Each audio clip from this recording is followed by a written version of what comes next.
yung pinagtanggalan ko ng talbos. Nagtira ako ng konti dito yan. Yan. O, dumami na yung ugat. Lumago na rin yung dahon. Araw-araw ko siya hinuhugasan para malinis. Ayan.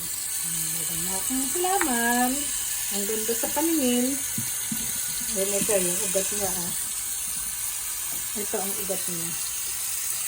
Lumago na siya. Tapos ang ginagawa ko, nahugasan ko ito.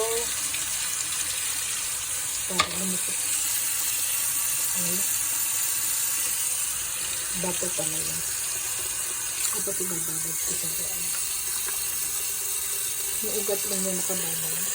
Di ba ang ganda? Ang gara.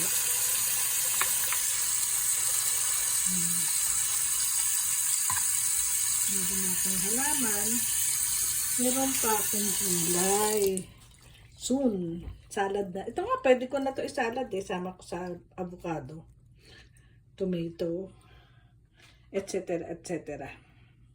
Ang ganda, diba? Dito ko siya nilalagay. Pero pag mainit, inaalis ko. Kasi,